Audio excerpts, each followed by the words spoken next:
Continuando, né? Requisito 21, então, do roteiro de homologação. No registro de venda, o PAF-SF deve recusar valor negativo nos campos desconto sobre o valor de item, desconto sobre o valor total do documento, acréscimo sobre o valor do item, acréscimo sobre o valor total do documento e troco. Ok, estamos fazendo isso. Recusar valor negativo ou nulo nos campos de valor unitário de mercadoria, quantidade de mercadoria ou de serviço, meio de pagamento. Ok.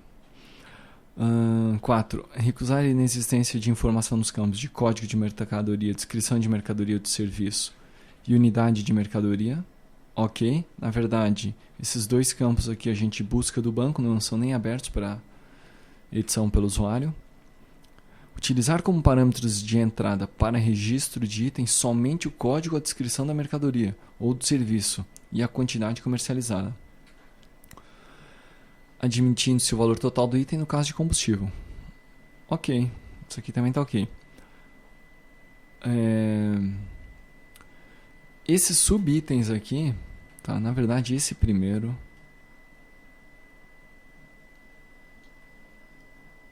Esse primeiro tá ok, tá?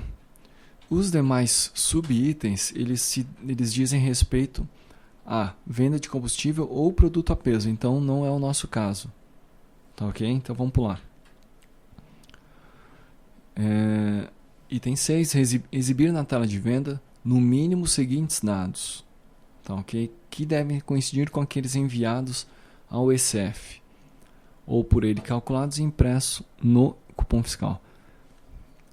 Descrição da mercadoria ou produto de cada item, quantidade comercializada, unidade de medida, o valor unitário, o valor total do cupom fiscal. Ok, estamos fazendo isso aqui. Impedir acesso pelo usuário aos campos relativos ao valor total do item, está impedido. Valor total do cupom fiscal, ok. Na hipótese de possibilitar na tela de venda acesso pelo usuário ao campo valor unitário de mercadoria ou produto, não é o nosso caso. A gente não permite que ele acesse, então esse requisito está ok, esse item, né? E sendo alterado o valor unitário capturado da tela, de que trata o item 11, registrar a diferença com desconto ou acréscimo. Não é o nosso caso. Continuando então, requisito agora 22. PAF-SF deve garantir que será utilizado com ECF cujo pedido de autorização de uso tenha cumprido a legislação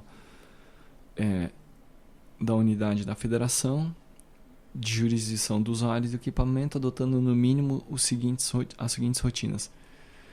Não possui menus de configuração que possibilitem a desativação do ECF, ok. Não possui tela que possibilite configurar o ECF a ser utilizado, exceto quanto à porta de comunicação serial, ok. Ao ser inicializado, ao viabilizar o acesso à tela de registro de venda e ao enviar o ECF comando para abertura de documento fiscal, comparar o número de fabricação do ECF conectado neste momento com os números de fabricação dos ECFs autorizados para o uso fiscal no estabelecimento cadastrados em arquivo auxiliar criptografado, que somente poderá ser acessível ao estabelecimento usuário no caso de PAF-SF exclusivo próprio, observando-se que o cadastramento de ECFs autorizados no arquivo auxiliar deve ser realizado exclusivamente pela empresa desenvolvedora do PAF.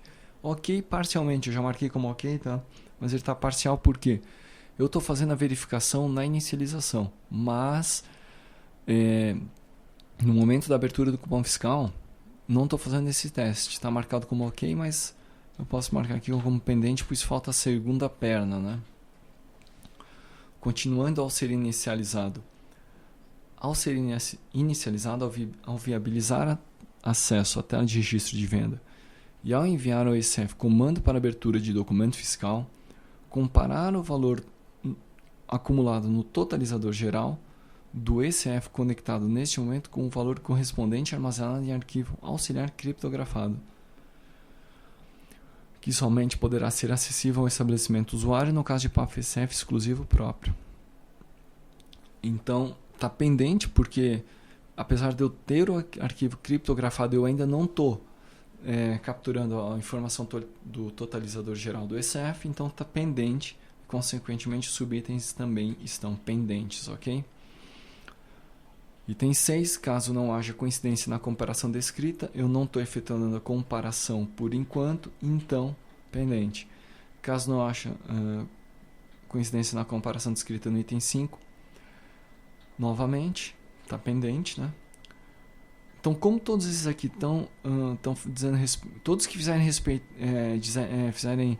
referência ao item 5, eu estou pendente porque eu não estou gravando totalizador geral ainda no meu arquivo criptografado. Então, por isso que eu estou marcando como pendente aqui, tá?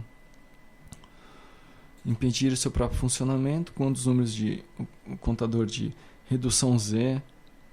Vamos lá. Caso não haja coincidência nas comparações descritas nos itens 4 ou 5 e havendo perda por motivo acidental de dados gravados no arquivo auxiliar criptografado, recompô-lo. Muito bem. Então, eu não estou fazendo esse teste. Isso aqui está como pendente ainda. Então, boa parte dos requisitos do 22 ainda estão pendentes, tá ok? Especialmente porque eu ainda não estou obtendo a informação do totalizador geral. Requisito 23. O PAF deve adotar, no mínimo, um dos procedimentos abaixo descritos ao ser reiniciado na hipótese de interrupção ou impedimento de uso durante a emissão do cupom fiscal. Então, eu tenho que fazer um destes 3, tá ok? A. Recuperar na tela de registro de venda os dados contidos do cupom fiscal em emissão no ECF e comandar o prosseguimento de sua impressão, mantendo sincronismo entre os dispositivos. E é esse o item que eu estou fazendo. Quando o nosso PAF-ECF tem um funcionamento encerrado por um evento qualquer, no momento em que ele é religado, ele vai buscar sincronia entre aquilo que está no cupom fiscal e aquilo que está registrado na nossa base de dados, ok? Cancelar automaticamente a emissão do cupom fiscal. Eu também estou realizando esse passo. Nós também realizamos esse passo quando existe um cupom aberto sem item vendido. Na recuperação do movimento, nesse processo aqui, ele cancela automaticamente o cupom se ele percebe essa situação. Acusar a existência de cupom fiscal em emissão no ECF, impedindo o prosseguimento da operação e a abertura de novo documento. Devendo disponibilizar como única opção de operação possível o cancelamento do cupom fiscal em emissão. Isso aqui não é esse procedimento que a gente está fazendo. Item 24 foi revogado. Item 25, o PAF-ECF deve disponibilizar função que permita realizar gravação de arquivo eletrônico do tipo texto em conformidade com o layout com as especificações do ATCOTEP. Esses itens aqui estão pendentes, tá? Todos eles estão pendentes, porque são arquivos que ainda não estão sendo gravados. Por exemplo, após a emissão de redução Z, né, ou antes da emissão. Aqui tem algumas situações em que eu tenho que fazer a geração de arquivos. Geração de arquivos que eu comando antes, após a emissão Z, na abertura de cupom fiscal e etc. E esses arquivos eu não estou gerando ainda. Por isso que eu marquei esses itens, esse requisito aqui, os itens do requisito 25 como pendentes. Apesar de muitas vezes eu já ter essas informações, eu só não estou comandando a geração do arquivo. Tá, ok? Então isso aqui vai ficar como pendência para ser resolvido no EAD. 26, o PAF-ECF que possibilitar a emissão e impressão de DAV. Isso aqui pendência então, né? Pendência, pois eu ainda estou com o meu balcão não completo, minha aplicação balcão ainda não está pronta, né?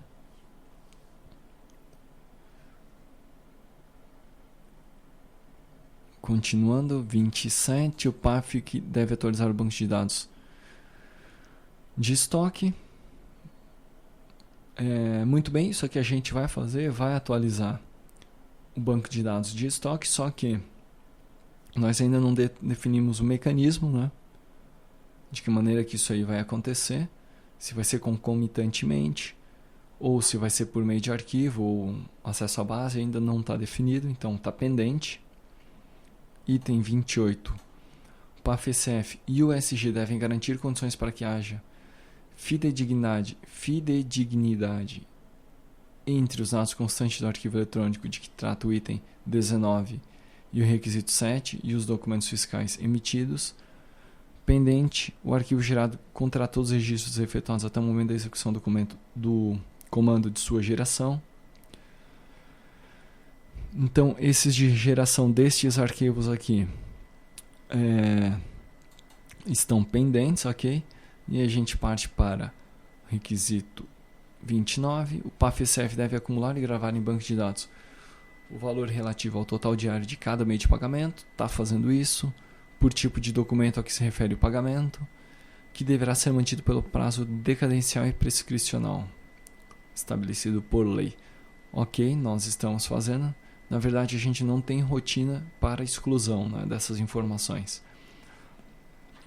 O PAF-SF deve disponibilizar função que permita a impressão pelo SF de relatório gerencial selecionada por período de data inicial e final, denominado mês de pagamento, relacionando valores acumulados e gravados do banco de dados a que se refere o item 29, contendo identificação do meio de pagamento, tipo de pagamento, valor acumulado, data da acumulação e soma individual de cada meio de pagamento.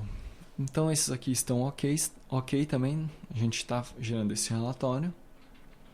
Item 31, o PAF-SF deve assinar digitalmente os arquivos por ele gerados, gerando o registro do tipo EAD.